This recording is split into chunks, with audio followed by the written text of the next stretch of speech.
Welcome back, everyone. Today was the 13th and final round of the Tata Steel Chess Masters being held in Wijk aan Zee in the Netherlands. Now, you might be wondering, why am I doing a recap a little bit early? The reason for that is that in this event, they hold the closing ceremony on the same day as the final round. Now, one of the reasons I'm aware of this is because in 2010, when I played in this tournament, in the final round, I had a very, very long 7.5-hour game against Sergei Tivyakov. And I remember during that game, after about the 6-hour mark, I remember seeing the lights being turned down, tables being removed, chess sets being packed up, and when the game actually did end, Sergey and I both had to run over to the closing ceremony immediately. Anyway, back to the event in 2023. In the final round, we had Nodirbek Abdustorov leading by half a point over Anish Giri, which realistically meant that there were only two players in the running. Anish playing with the white pieces against Richard Rapport, desperately needing to win while hoping that Nodirbek drew or lost his game. So let's dive into the Anish game to start with. So the game starts with the move e4. We get c5 from Richard, knight to f3, d6 is played here, d4, pawn takes pawn, knight takes pawn, knight f6, knight to c3, and knight to c6. Now this is what is known as the classical Sicilian or the Richter-Rauser after white plays this move bishop to g5. So we get this move g6, which is not the standard move. Normally black plays this move e6, and there are many different lines, and it's a very sharp fight. Richard chooses to play g6, sticking to his style of being a little bit offbeat, a little bit more taking the road untraveled. So we get bishop takes knight, pawn takes bishop, and in this position you'll notice that black is a slightly weak pawn on d6 potentially. He also has these double pawns on f7 and f6, but at the same time he has the bishop pair, and the long-term hope for black here is that, let's just say white plays something like bishop e2, bishop g7, knight b3, castles, that black can play this move f5, opening up the scope for this bishop on g7, and eventually the bishop pair will be very, very good for black. So Anish plays bishop to b5 here. We get bishop to d7, and now this move bishop to c4. Now the reasoning behind this is fairly dank, but again, with computers we just play the moves they suggest. The reason is quite simple. If white plays this move bishop to c4 and bishop g7 here and tries to trade the knights on c6, you'll notice that in this position the pawn on d6 is guarded by the queen on d8. So when Anish goes bishop b5, bishop d7, bishop c4, bishop g7 and takes, black can no longer take with the pawn, because then you would lose this pawn on d6. What this also means is that when black takes with bishop, white is going to have this very nice square on d5 for either the bishop or the knight, whereas in the other variation, if we go back here, you'll notice that white does not have the square on d5 because the pawn on c6 controls it. So in this position we get castles. Anish plays move queen d3, pretty standard here. White wants to go rook d1, maybe knight d5, maybe bishop d5, but there is some pressure. In the meantime, what Richard would like to do with black is at some point he'd like to go f5 and open up this diagonal for the dark square bishop. So we get rook c8, knight to d5 is played here, rook to e8, we get c3 here, closing this diagonal. So now if black ever plays f5 after pawn takes, the bishop on g7 is staring at a closed diagonal. So we get bishop d7. Anish goes bishop b5 here, bishop back. Of course black does not want to trade the bishops, because if black trades the bishops on b5 here, white has this great knight which is outposted on d5, the pawn on b7 is weak, you have these double pawns, and this is just the dream. So we get bishop c6, bishop back. Of course you do not want to trade because then black takes, and now the knight has to leave this great d5 square. So we get bishop c4, bishop to d7, offering a repetition. Of course, Anish desperately needing to win here, plays rook e1. This is no time to make a draw, also because in this position there's very low risk here. The pawn structures are pretty balanced. There's a little bit of an imbalance pawn structure wise, but the structure is very solid. There's sort of limited pieces on the board, no real attacks here for either side, and so for Anish there's no reason to not play on. So he goes rook f e1, f5 is played here. We get bishop to b3, pawn takes pawn, rook takes pawn, and now we get bishop f5, trade, and queen d2. Now what you'll notice here is that black has gotten rid of the double pawns here. He has the bishop pair, but at the same time white has this great bishop on this diagonal from b3 to g8. You still have this semi-outposted knight on d5, and white can also take the e-file with rook to e1 next move. So we get bishop to e6, rook to d1 is played. Now rook e1 is playable here, but you'll notice that after black moves the queen to, let's just say, d8, the rook can't really do anything on the e-file because the bishop is in the way. So rook d1 is a very logical move. The idea is to move your knight and then put maximum pressure on this weak pawn on d6 here. So we get queen to d7, h3 is played, b5, queen to f4, rook to c5 here. Black is simply trying to ask Anish or ask white, what are you doing with this knight on d5? Because I will potentially take it later on. So we get knight to e3. Anish tries to keep the knight on the board. He also tries to go after this pawn on d6 here. We get bishop to e5, queen to e4, king to g7. Once again, black does not want to trade the bishops here, because now in this is sort of the same thing where you can go b4, rook c7, and outpost the knight on d5 once again. Also, it's worth noting that in this position later on, white will be able to play f4 and remove this bishop from e5 and get rid of the classic wooden shield. So in this position, we get king to g7. Anish goes f4, bishop to f6, and here Anish plays this move g4. Now keep in mind, this is not the absolute best move, but it's hard to fault the players, either of the players, frankly, because for Anish, he needs to win this game. He's obviously feeling some pressure, some nerves and everything else, and so expecting him to be perfect here is not realistic. However, after this move, bishop takes e6, black cannot trade the queens here because you would lose the pawn on d6 once again. And if you take on e6 with a pawn after knight to g4 here, with these weak pawns on e6 and d6, the slightly weak king here on g7, white is significantly better. If black were to play a move like bishop e7, now there's queen to d4 check, and if you move the king really anywhere, there are all kinds of problems, like this line with knight h6 and queen h8. And if you play rook c4 after queen to e3, again, these pawns are weak, your bishop is loose, your king is a little bit weak on g7 as well, a7 is loose, and white has a big advantage here. At any rate, Anish plays the move g4, which also is completely reasonable, because he still is hoping that Richard will have to trade the bishops and he can get the outpost on d5. And additionally, he has ideas like f5 or g5 here. He can consider pushing either the f or the g pawn. So here we get h6. Anish goes bishop d5. Again, computer, for whatever reason, thinks you can take and play this move h4 with g5, because if black takes on h4, you have queen d4 check, classic right triangle, and after black blocks, you can play queen takes rook, because if black takes the queen, you take the queen on d7, and you simply have an extra rook. Again, very dank. Players obviously feeling some pressure. Anish more so than Richard for sure, and so Anish does not find this really hard to fault him. He goes bishop d5, very thematic move, trying to again offer the trade of the bishop so you can get an outpost. Richard does trade, but now after rook c4, queen to f3, and queen e6, while white has the outpost with a knight on d5, he has started pushing these pawns in front of his king here, and you also don't really have control of the open file. Black has that with the queen on e6. He can even go rook e4 and rook e1 with the double stack. So we get f5 here. Pawn takes pawn. Anish plays knight to f4. Richard goes queen e5. Anish plays knight h5, and here lightning strikes. In this position, Richard has actually survived, and he should be able to save the game and make a draw here if he plays this move king to g8. Now it's hard to understand what he whether he just made a clean oversight and just made a one move blunder, or he saw the boogeyman here and he thought there was some trick, like maybe he thought there was queen a8 and queen f8, something like this, going after the pawn at f7. But this is no good because black can go queen e3 check, and if you go king g2, there's queen to e2 check, checking the king and attacking the rook. And after king g3, black can go bishop e5 check, king to h4, there's queen to f2 check, knight g3, queen takes knight, king h5, and queen takes h3 would be checkmate. So king g8 is definitely the best move here. White probably has to play something like rook f1, but after bishop d5, sorry, bishop d8, with the idea of going bishop b6 here, white probably has to trade the queens here. And after queen takes, rook takes b4, pawns are coming off on the queen side. White can still maybe claim some small advantage if you can put the knight on d5, but realistically this should be a draw. Now today the gods were smiling on Anish, because here Richard makes a huge mistake. He plays the move king to g6, which loses the game on the spot, because now Anish has the crushing move rook takes pawn on d6. Now the problem here is that your bishop is pinned. You cannot move it, because then I would capture your king, and you cannot really defend the bishop other than to capture the rook. But if you capture the rook on d6 here, I have queen takes f5, which is a clean checkmate, and you lose the game. So after rook takes d6, it's all over. But Richard keeps trying. He goes king g5 here. Anish very precisely plays this move rook d5. Rook takes f6 is probably still winning. Not rook takes f, sorry, knight takes f6 is still rook takes, no, it's rook takes f6 is still probably winning here, because after f takes g4, you can just move the queen back to f2. But at the end of the day, there are cleaner ways to play it, and of course Anish does not miss. He plays rook d5, we get queen to e1 check, king to g2, and now let's move bishop e7. Again, it's all over here. White's threatening to capture the pawn at f5 with both the queen and the rook. If you go bishop e5, I just take, and then I eat the bishop on e5, and after queen d2, queen f2.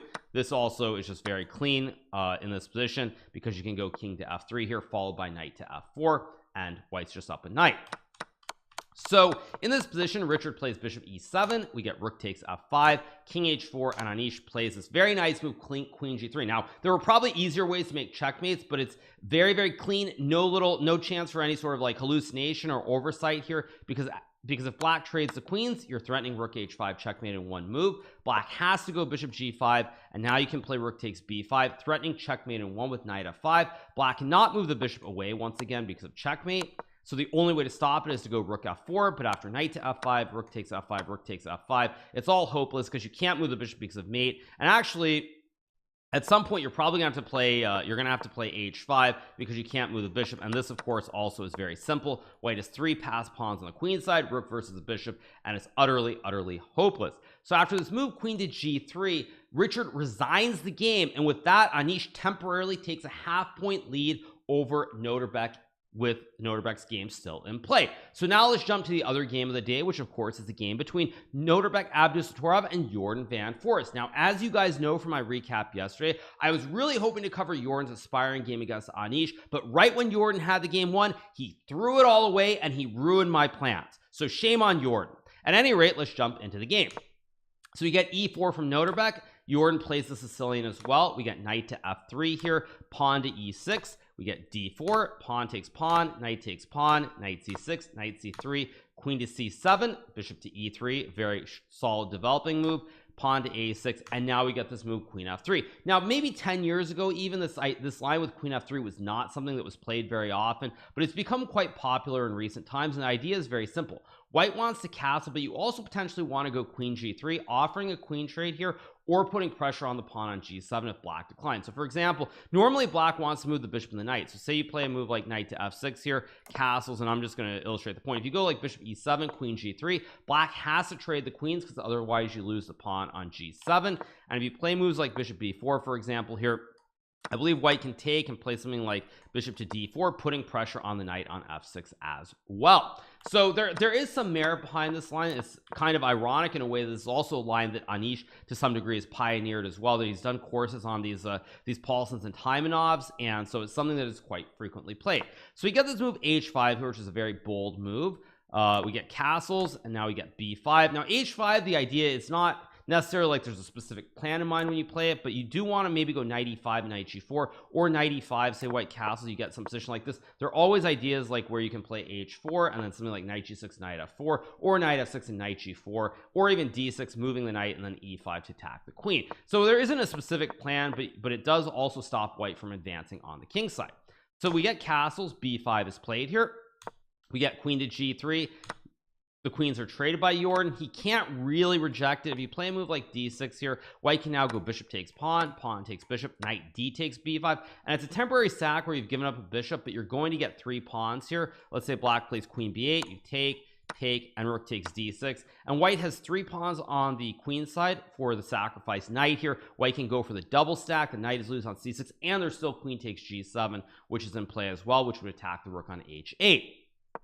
So Yorn trades the queens on g3. We get h takes g3, and now let's move bishop c5. We get g4 being played, and now the computer likes this move a4. Very hard to be critical of Noterbeck at this point in the game, because once again, it's not really obvious to a human eye why a4 should be best. And logically, as you look at the position, the one big advantage white should have here is this open h file and the slight weakness on h5. If black could take this pawn and put it back on h7, it wouldn't be a weakness, but because black has pushed the pawn, you want to try to take advantage of that, quote unquote mistake. So g4 is played here. We got bishop to b7, and here Noterbeck makes the first slight inaccuracy. He plays this move f3. What Noterbeck should have played is he probably should have traded the rooks on h5. Now again, without knowing what Noterbeck was thinking, it's hard to judge him, but probably what he was worried about in this line was after rook takes, pawn takes, knight to f6, bishop e2, he probably thought that black could trade the knights, trade the bishop, and play something like e5 here, and if you move the rook back, now black can simply take the pawn on e4. The computer of course says you can play rook b4,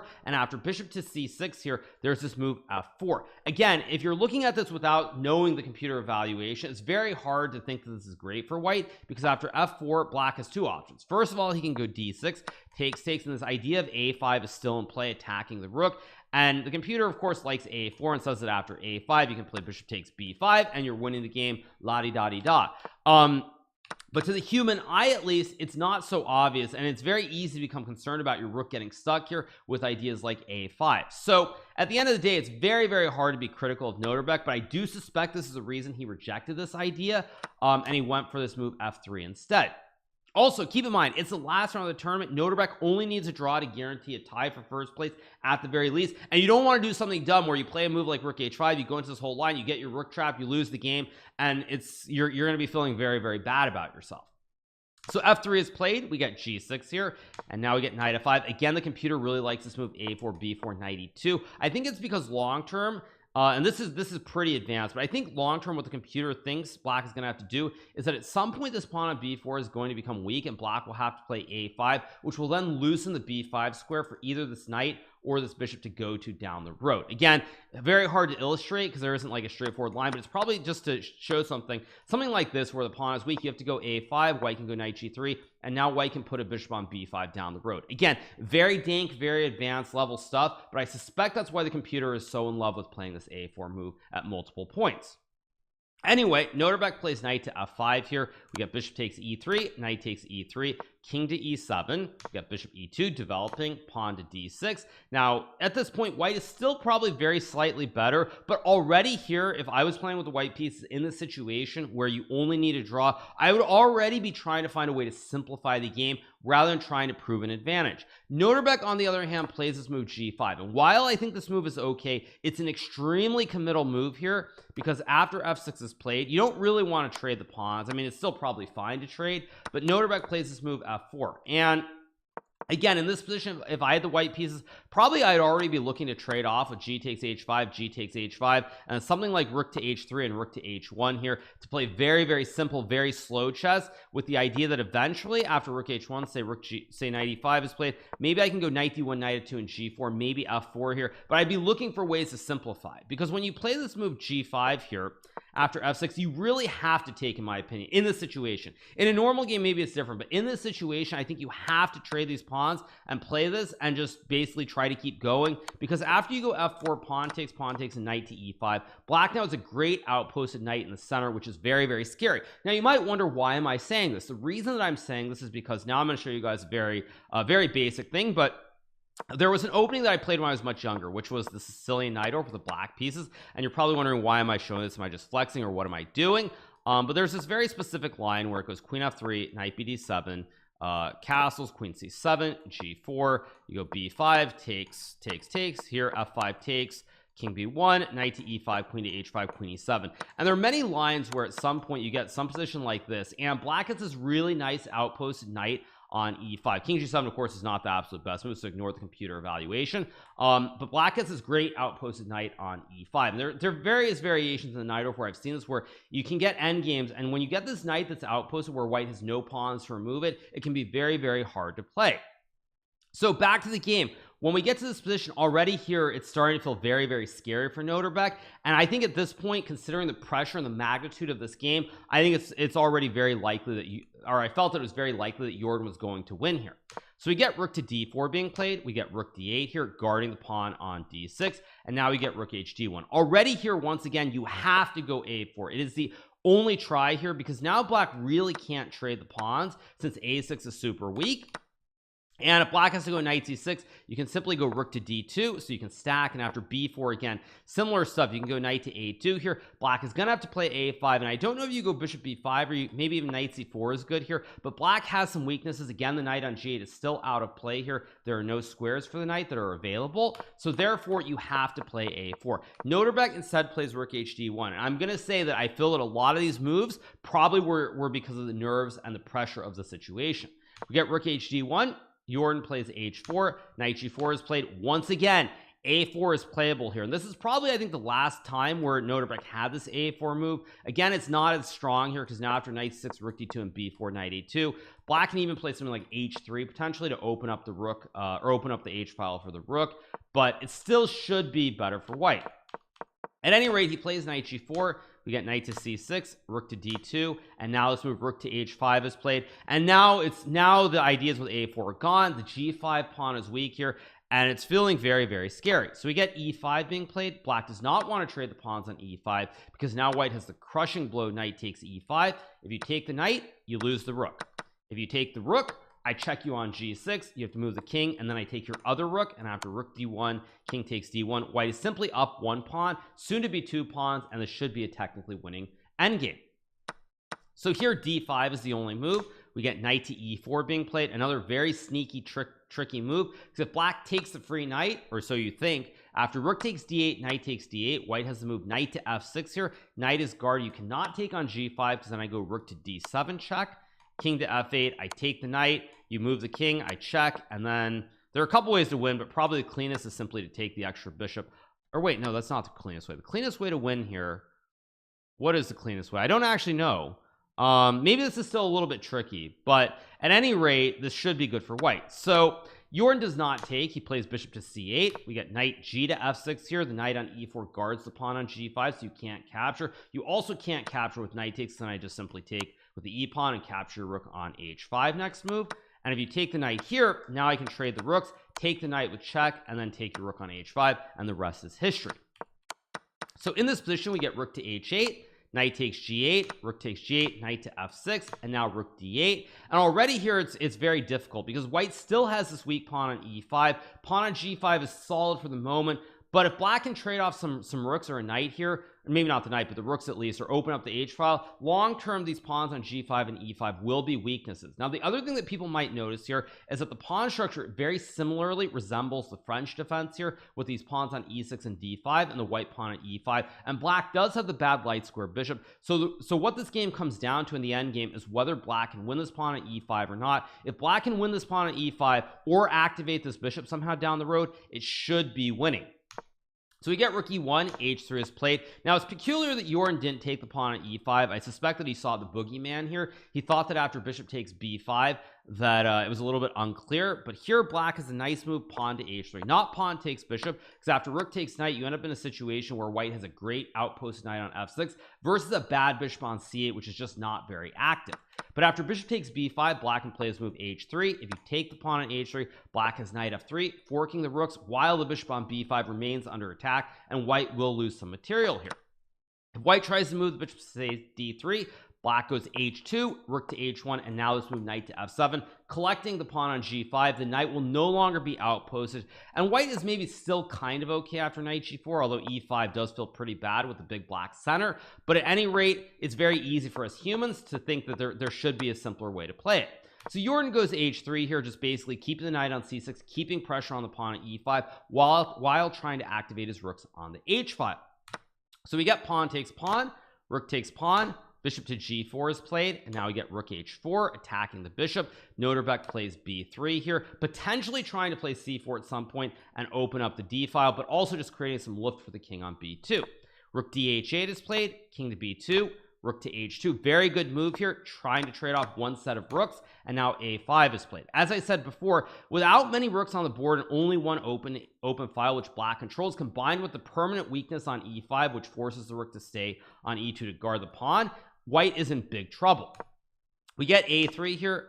Yorn plays bishop a6, rook to e1, and now this move b4 is played. Now what did I say earlier? I said that if black could activate this bishop and keep this pawn under attack, that it would be very difficult for white, and sure enough, Yorn has achieved that. Now the bishop is on an open diagonal. The knight is always going to be attacking this pawn, which means the rook is kind of stuck on the e file, and it's very, very dire already for Noterbeck.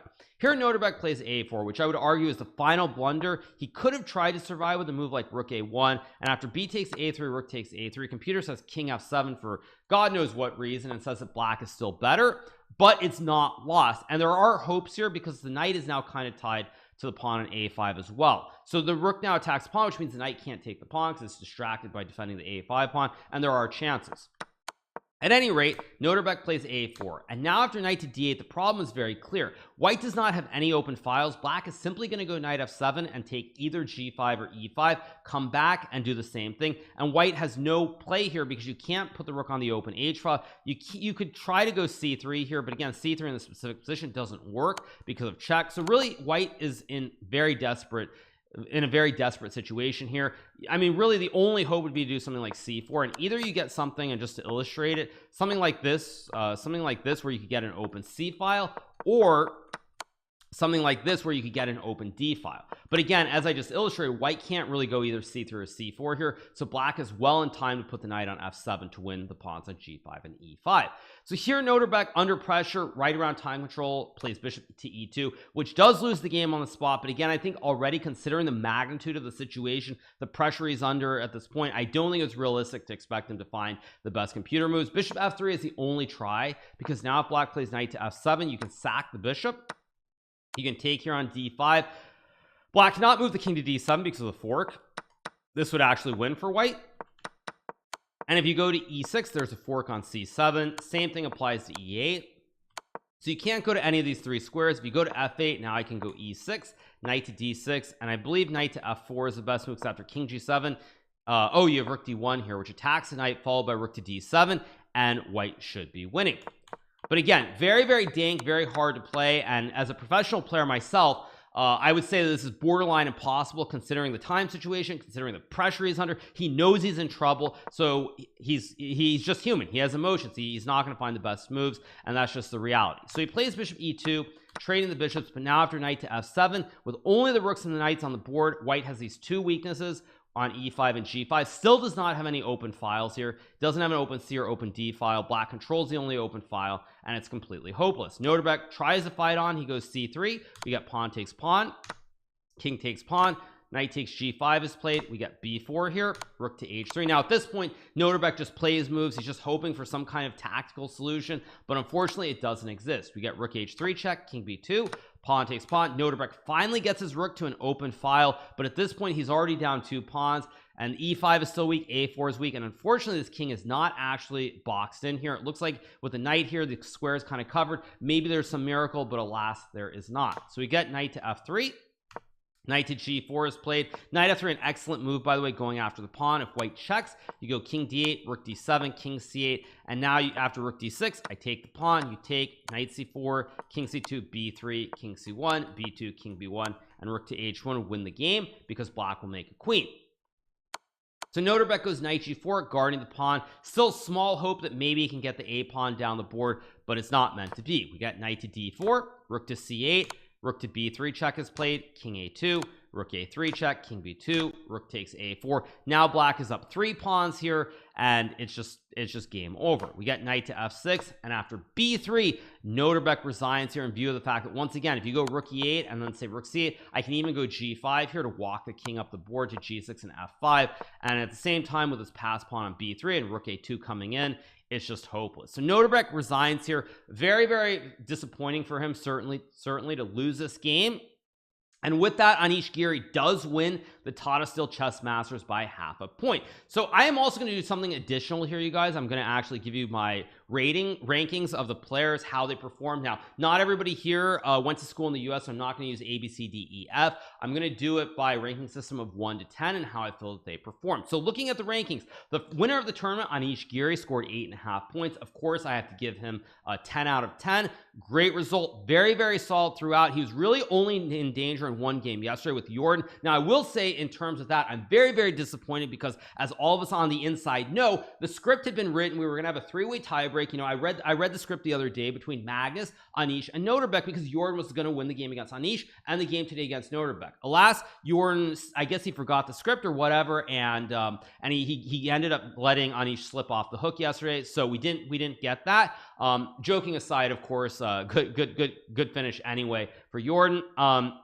So Anish gets 10 out of 10. Noterbeck, I would say I would give him a 9 out of 10, simply because he lost today. I think overall he had a great tournament. He's very solid throughout. It's a big pity for him that the only game where I felt like he was ever in true danger of losing was today, and then he lost the game today. It feels sort of unjust considering how well he played throughout the tournament. So I will give him a 9 out of 10. In third place, if my standings are correct, is I don't know if Magnus actually won his game yet, but I'm going to presume that Magnus will win his game. Let me take one quick look. Yeah, I'm going to presume that Magnus will win his game. and Magnus is going to win his game, which means Magnus ends up tied for second place. He gets 8 points. For Magnus, out of a scale of 10, I'm going to give Magnus a 7. I think I'm going to give Magnus a 6, and the reason I'm going to give Magnus a 6 is very straightforward. Obviously it's a good result. He finishes a half point out of first place, but there were multiple games in this tournament where Magnus had winning chances. The game against Pragnanata is a very clear example where he had winning chances. I think if he was at his best, he probably should have won that game. Game against Levon in the first round, another one where I felt like he had chances, did not quite get it done. So due to the missed opportunities for Magnus in the event, that's why I'm going to give him a 6, even though he tied for second place, just because of those missed chances. And then we have in fourth place, we have Wesley So with 7.5 points. Wesley was also very consistent, very quiet, just because of all the noise around Anish, Magnus, and Noterbeck. He scores 7.5 points out of 13. Very solid result. I think I'd give Wesley probably, I'd say a 7. I think it was a good result. Not great, not terrible, just very, very solid. And then next we have in fifth place, we have Fabiano Caruana, who scored 7 points. Now, Fabiano, again, I think I'm probably going to give him a 7. It was an okay result. Fabiano was actually doing very well mid-tournament, but then he lost this very brutal game to Magnus, which kind of just stopped all the momentum, and he never really got back in form. I think he might have drawn the rest of the games, if I'm not mistaken. I think he drew the rest of the games after that loss. So it's an okay result, but not the greatest result. So probably Fabiano, I'll give a 7. Next we have Parham Masudalu in 6th place, who scored 7 points out of 13 with a big finish. He won 2 games in a row at the end here today, winning against Levon Aronian. Parham, I was very impressed by. He played a lot of very long games. He had a lot of excitement. There was a lot of excitement games against Fabiano specifically. I think for Parham, I'd give him an 8.5 out of 10. I'll use a half here. Probably 8.5 out of 10. Very, very good result. Gains a lot of ranking points. Someone who is sort of not necessarily considered one of the top juniors, but he does show his medal in this 13-round tournament, and so very, very good result. I would give him 8.5 out of 10. Next up, we have in 7th place, Levon Aronian on 6.5 points. For Levon, it was an interesting tournament. He started off well, won a game early. I think he won a game. I forget who it was against. He won a game early, but it seemed like he drew a lot of games, didn't really have a lot of oomph, and of course he lost in the final round at Parham. I would give Lev probably I'll give him a 7, simply because Lev was doing something that I did a lot in 2019, where it seemed like he was very solid, had some quick draws here or there, and then the tournament sort of hinged on a handful of games, like 1 or 2 games. And for Levon, with the white pieces today, if he wins against Parham, it's a great result. So it would have been like a 9, or maybe even no, probably not above a 9, but I'd say it would be like a 9 for Lev if he had won today, but he lost it, which then makes it very sour. So for Lev, I think I give him a 7, just because too many quick draws, and his whole result hinged on like 1 or 2 games, and unfortunately in the final round he lost one of the critical games as opposed to winning, and that shaped his event. So I'd give Lev a 7. Next up, we have Richard Rapport on 6.5. Richard, very hard to judge this tournament. He lost in the first round against Noterbeck. He had some terrible losses. He had some great wins too, like his win against Sting yesterday, and then he had this horrible one mover today. For Richard, I probably would say that Richard, I would give him probably a 5. I think it wasn't a tournament that I think Richard is very happy with. I think he expected better, and I don't think it was great. So next up, we have Pragnanata, who finished with 6 points out of 13 in 9th place. For Prag, I would actually give him, I'd give Prag, I would say it's about a 7 or 7.5. Simply because he was very solid up until the last couple of rounds. He also played a great game against Magnus yesterday, defended like a boss. So I think for him at his rating, it was a good performance. First time, I think it's the first time he's playing with the big boys in the A group. So I'd probably give him a 7.5. Next up in 10th place, we have Yorn Van Forest on 6 points. Now Yorn, it's very hard to judge, because on the one hand, Yorn, to me, it felt like did not show up for most of the tournament, at least until the last 2 rounds. There were probably no games of his that I saw that were very inspiring. At the start, at least, he was struggling to draw with white. He had tough game against Wesley, which he barely held in the first round. Tough draw against Magnus, which he barely held as well. He also lost a terrible game to Fabiano with a 1-move blunder. So For Yorn, it felt to me like he did not show up for basically the entire tournament, and in the last 2 days he suddenly woke up on the other side of the bed and he became a monster. So for Yorn, it's very hard to judge, but I think the fact that Yorn won this event in 2021 ahead of Anish sort of makes me think that he should have done better and he can do better. I've played him a lot. I think he's very talented, so I'd probably give Yorn about a 5 as well. I don't think it was a result that he's going to be super happy with. In 11th place, we have Gukesh from India. Now, with the Indian juniors, it's hard to know where they stand because, of course, they haven't really played in these top level events. They've obviously crushed the field in various events with strong 2600 level players. So for Gukesh, he scored 5.5 in 11th place. He did get a nice win against Prague the other day. Overall, though, I think it was a disappointment. I would put it at a 4 out of 10. I'm sure that it's a learning experience and he will improve, but I would probably give him a 4 out of 10. In 12th place, we have Ding Liren on 5.5. And now this is very difficult because for Ding, I feel like his result had almost nothing to do with the chess and everything to do with the upcoming World Championship match. I think for Ding, I'm just going to give him a 5, and the reason I'm going to give him a 5 right now is because we're going to see whether his poor result translates in the World Championship match into a loss of confidence and or sort of some shakiness in the openings. We know, of course, that Ding is not using his main openings. He's saving them for the match. I would say that right now, if Ding shows up to the match and he's shaky at the start, my general ranking would be much lower because it's clear that playing here would have affected his confidence and his general just feelings about everything. But as of right now, I'm just going to give him a 5 because we don't really know where his mind and everything is at. In 13th place, we have Vincent Kamer on 5 points. Now for Vincent, played a lot of very long games. He had 2 great chances to win Rook and Pawn endgames against Noterbeck and Yorn Van Forest. He was unable to win either of those, even though technically he was, I believe, winning in both. If he wins those 2 games, he's on 6 points. It's a great result. Instead, he draws 2 and he finishes in second to last place. For Vincent, again, I would probably say also like a 4 out of 10. I think that it's a learning experience. He's going to go study his Rook and Pawn endgames, and I think the future is still very bright for him. And last but not least, in 14th place, we have Arjun Erigaisi on 4 points. Now for Arjun, I would probably give him about a 2. And the reason I would give Arjun a 2 is because out of the juniors, I felt that Arjun and Gukesh, I mean, both of them are very strong, but I felt that, Arjun, he had the great result in Tata Steel India. He seemed to be like the player who does the best against the top competition, relative to say Prague or Gukesh. And he was 27-30 very recently. So I had very, very high expectations for Arjun, and it just did not pan out. He ended up scoring 4 points out of 13. Of course, that's assuming he loses to Magnus. So overall, I give him a 2 out of 10. Definitely a learning experience for him as well, but I do think that it's a big disappointment for Arjun. So you guys, those are my general thoughts on the tournament, on all the players and everything that happened. I do hope you guys enjoyed this recap and my general thoughts, and make sure to hit that subscribe button below, and we'll be back with more great content very, very soon. So big shout out to all of you who are watching on YouTube. Peace and love, you guys. See you all soon.